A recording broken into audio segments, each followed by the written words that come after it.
4.1 question number 1. बघा काय दिलेलं गणितांमध्ये. Pavan medicals supplies medicines on some medicines the rate of GST is 12%. GSTचा रेट 12% आहे.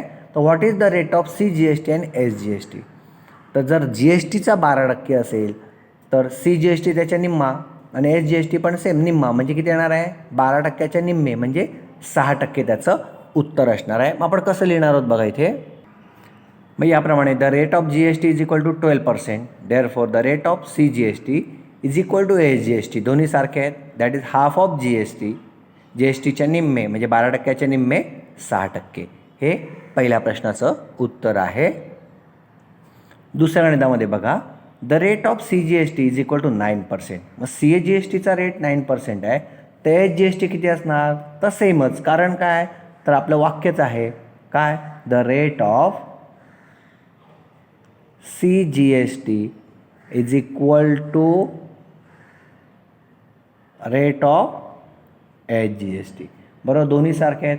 बरोबर आहे. आणि मग CGST 9% आहे म्हणून मग the rate of SGST is equal to also 9%.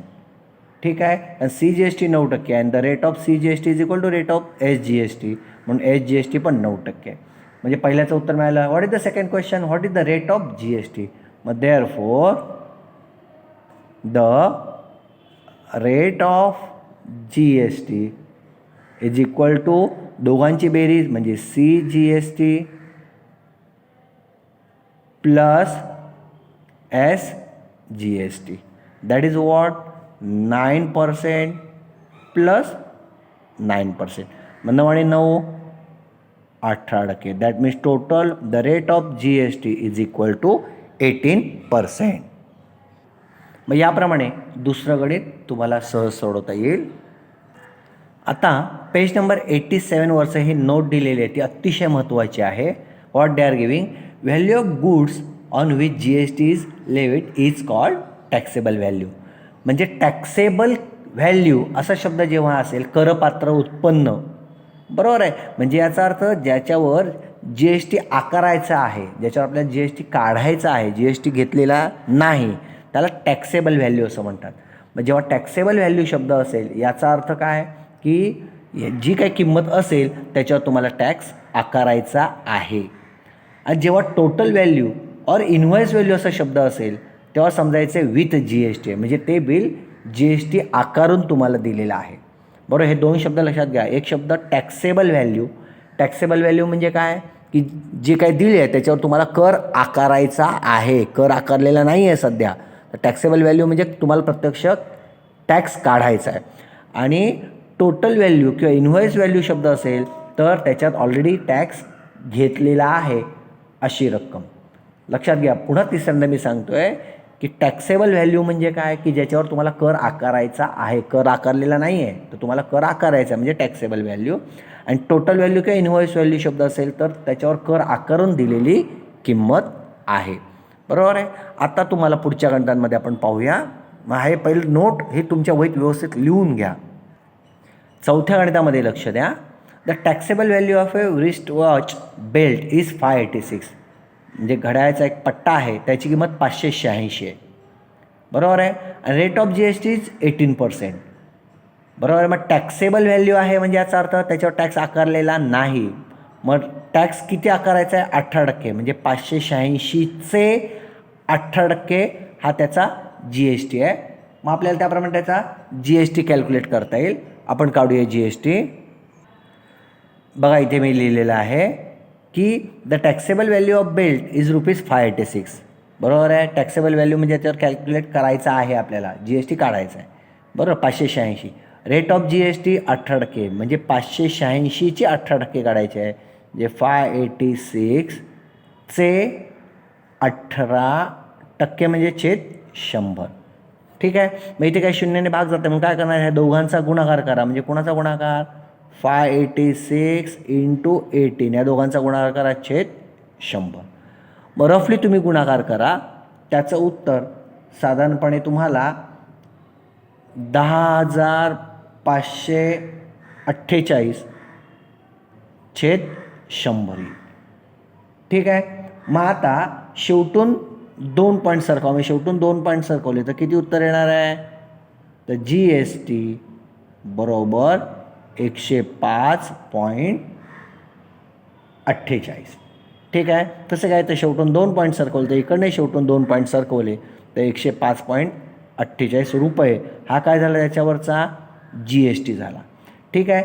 म्हणजे घड्याळाच्या पट्ट्याची किंमत 586 आहे टॅक्सेबल व्हॅल्यू, पण त्याच्यात टॅक्स आपल्याला गव्हर्नमेंटला एवढा द्यायचा आहे. ठीक आहे. म्हणजे सोपं एक पहिलं घेऊया. समजा एखाद्या पट्ट्याची किंमत समजा 500 असती आणि टॅक्स गव्हर्नमेंटला 100 द्यायचा आहे, म्हणजे मला प्रत्यक्षात तो कितीला पडेल? 600 रुपयाला. ठीक आहे. काय केलं तर टॅक्सेबल व्हॅल्यू आणि टॅक्सची बेरीज. मग तशी इथे बेल्टची किंमत 586 आणि त्याच्यावरचा टॅक्स आहे, बरोबर आहे. म्हणून मग कस्टमरला तो कितीला पडेल? The price of the belt for the customer असं विचारलेलं आहे. मग ते आपण फायनल खाली काढणार आहोत. सगळ्यात शेवटी असेल या the price of the belt for the customer, कस्टमरसाठी कितीला तो बेल्ट पडणार आहे? तर 586 त्याची टॅक्सेबल व्हॅल्यू आहे आणि त्याच्यात टॅक्स GST मिळवायचा आहे, म्हणजे एकूण 691 रुपये 48 पैसे. बरोबर. एवढं कस्टमरला त्या ठिकाणी तो बेल्ट मिळणार आहे. क्वेश्चन 3कडे लक्ष द्या. MS real paints sold 2 tins of luster paint. Real पेंटवाल्याने किती? 2 डबे लस्टर पेंटचे विकलेले आहेत. At taxable value of each tin is ₹2800. एका डब्याची किंमत 2800 आहे. असे 2 डबे विकलेत, म्हणजे 2 डब्यांची किंमत म्हणजे 2ने त्याला गुणावं लागेल, म्हणजे 2800 गुणिले 2 5600. मग तेवढं पहिलं लिहूया आपण.